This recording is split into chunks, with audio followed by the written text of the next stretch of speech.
이번 시간에는 자극에 따른 반응의 경로에서 나머지 부분을 마무리하도록 할 거예요. 그러면 반응 경로를 비교해 보겠습니다.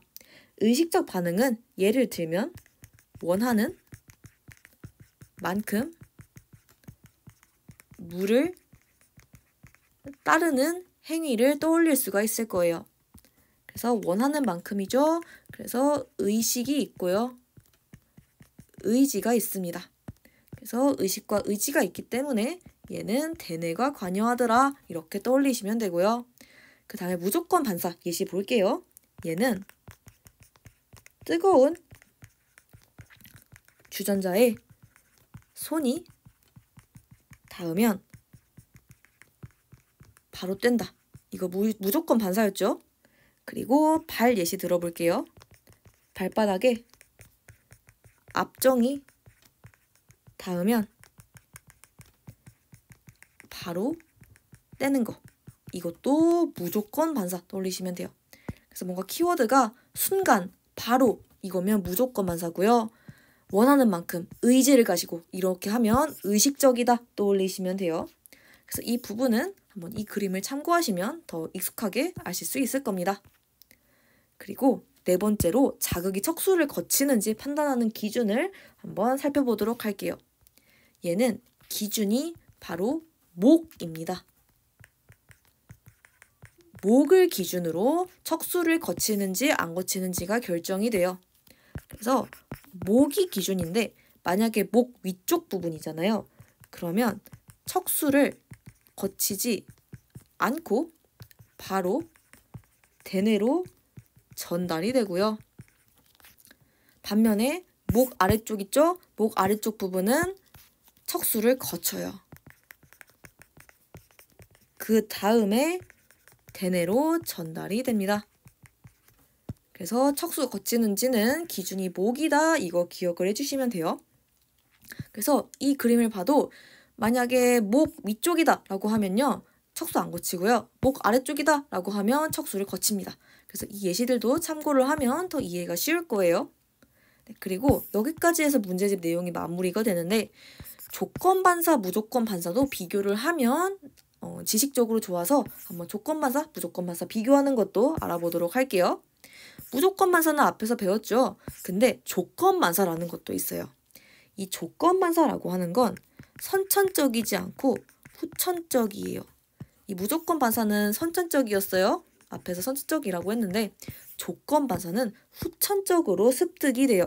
그래서 대뇌가 관여합니다.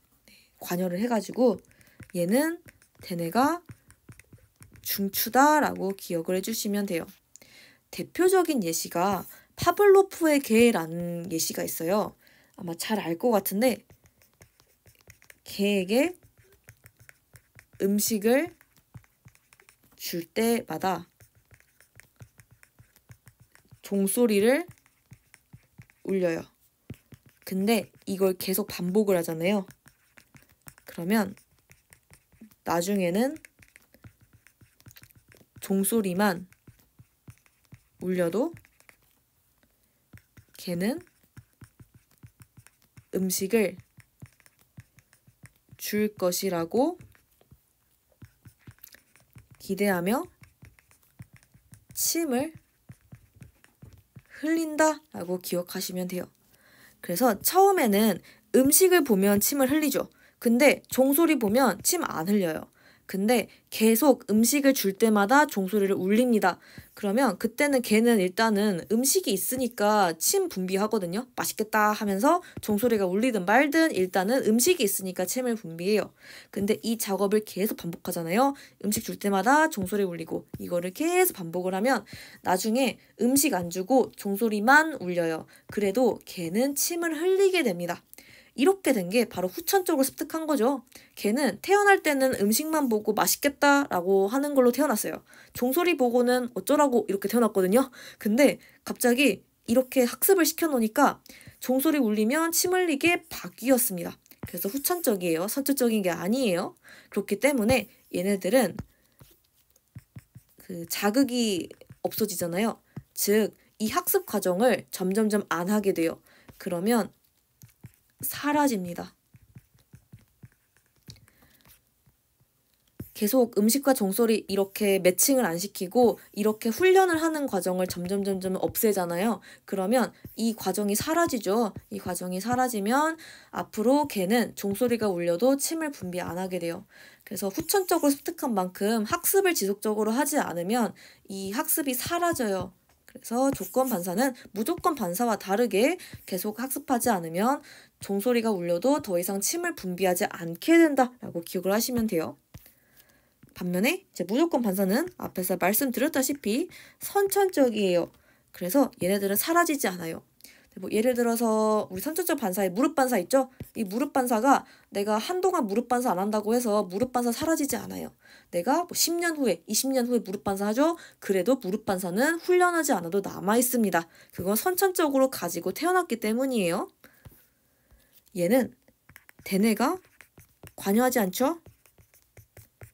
그래서 중추는 대뇌가 아닌 부분이다. 이렇게 떠올려 주시면 돼요. 그래서 무조건 반사, 무조건 반사가 차이점이 있다. 이거를 기억을 해주시면 돼요.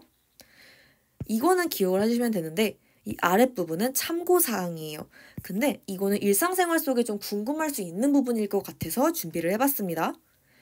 대변과 소변은 어릴 때는 참을 수가 없어서 우리가 기저귀를 차요. 근데 일정 나이가 되면 우리가 대변과 소변을 조절을 할 수가 있습니다. 근데 앞에서 배변 배뇨 반사 있다고 했죠. 대변 소변 마려운 느낌이 있다 그랬어요. 근데 얘는 무조건 반사래요. 선천적이고 대뇌가 관여를 안 한대요. 자신의 의지와 관계가 없다 그러네요. 배변 배뇨 반사 의지와 관계가 없대요. 근데 우리는 대변과 소변을 내 의지로 조절을 할 수가 있어요. 뭔가 모순되거든요. 의지로 할 수 없다며요. 의지 없다면서 갑자기 왜 의지로 조절할 수 있다고 하는 거죠? 이렇게 의문점이 들 수 있을 것 같아서 이 파트를 준비를 해봤어요. 대변과 소변과 관련된 신경에는요. 자율신경과 체성신경이 모두 존재를 합니다. 근데 어릴 때는 체성신경이 발달되지 않아서 자율신경만 작용을 해요. 그래서 이로 인해서 의지로 조절이 되지 않습니다. 자율신경은 의지로 조절이 안 되고 체성신경은 의지로 조절이 되죠. 그렇기 때문에 체성신경이 없다면 의지로 조절이 안 된다 떠올리시면 돼요. 그런데 우리가 일정한 나이가 되잖아요. 그러면 체성신경이 발달을 하게 돼요. 그래서 대변과 소변을 누는 걸 의지로 조절을 할 수가 있게 됩니다. 그래서 배변과 배뇨 반사 있죠? 얘는 일정 나이가 돼도 그대로 존재를 합니다.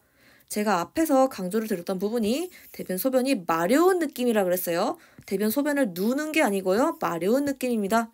그래서 배변 배뇨 반사라고 하면 이게 왜 일정 시간이 지나도 그대로 존재하지? 라고 하면 얘는 대변, 소변이 마려운 느낌이기 때문이다. 이렇게 기억하시면 돼요.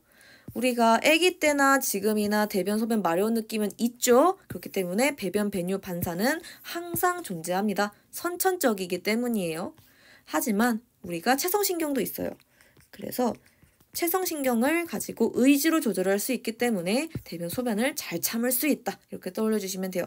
그래서 대변, 소변이 마려운 느낌은 배변, 배뇨, 반사이기 때문에 선천적이라서 의지로 조절을 못하지만 우리가 체성신경을 갖고 있죠? 얘는 의지가 있어요. 그래서 대변을 누고 소변을 누고 대변을 참고 소변을 참고 하는 건 체성신경으로 우리가 나이가 들어서 조절을 할 수 있더라. 이렇게 기억을 하시면 돼요. 그럼 이렇게 해서 참고사항까지 포함해서 이 파트를 마무리하도록 하겠습니다.